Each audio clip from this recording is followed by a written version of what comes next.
गर्मियों की एक दोपहर थी। सूरज आग उगल रहा था। धरती तप रही थी, जैसे किसी तंदूर में रख दी गई हो। हवाएं भी मानो आग के गुब्बारे बन गई थीं। पेड़ पौधे मुरझा चुके थे और जंगली जानवर पानी की एक बूंद के लिए भटक रहे थे।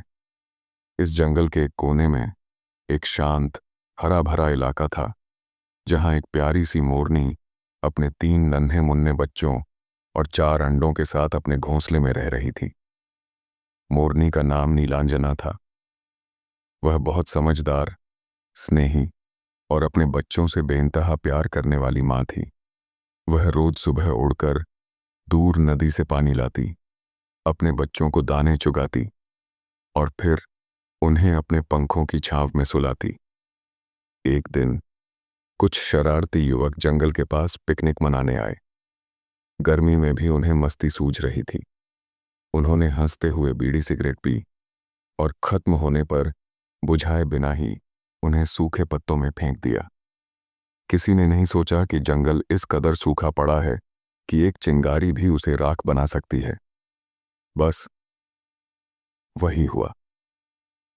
कुछ ही मिनटों में सूखे पत्तों और लकड़ियों में आग पकड़ ली। तेज हवा ने उस आग को और भड़काया। लपटें देखते ही देखते आसमान तक जा पहुंची। परिंदे घबराकर इधर उधर उड़ने लगे। जानवर जंगल छोड़ भागने लगे और चीख पुकार मच गई। मगर नीलांजना, वह उड़ नहीं सकी। उसका घोंसला एक झाड़ी में था और उसके बच्चे अभी इतने छोटे थे कि उड़ नहीं सकते थे। अंडे भी थे, जिनसे कुछ ही दिनों में उसके और बच्चे निकलने वाले थे। वह एक पल को सोच में पड़ी, क्या उड़कर अपनी जान बचा ले या बच्चों के साथ रहकर आग का सामना करे। पर वह माँ थी। उसने अपने नन्हे बच्चों को पंखों में छुपा लिया। वह उन्हें ढांपते हुए बैठ गई ताकि उन तक आग की लपटें न पहुंचे। अंडों को अपने नीचे छुपा लिया। धुआं गहरा होता जा रहा था। आंखें जल रही थीं। सांस लेना मुश्किल हो रहा था, लेकिन नीलांजना हिली नहीं। वह चाहती थी कि उसके बच्चे जिंदा रहें, चाहे उसकी जान चली जाए। लपटें पास आईं और फिर मोरनी पूरी तरह जल गई। उसकी चमकती नीली पंख राख में बदल गई। लेकिन जब आग बुझी और जंगल विभाग की टीम आई, तो उन्हें राख में से एक चमत्कार मिला। नीलांजना का शरीर राख हो गया था, लेकिन उसके पंखों के नीचे उसके तीनों बच्चे जीवित थे।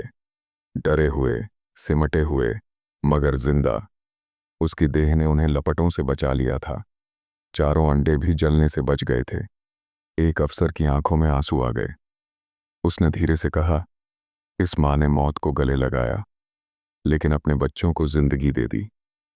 उस दिन पूरे इलाके में यह खबर फैल गई। लोग रो पड़े। स्कूलों में बच्चों को यह कहानी सुनाई गई, माँ के बलिदान की।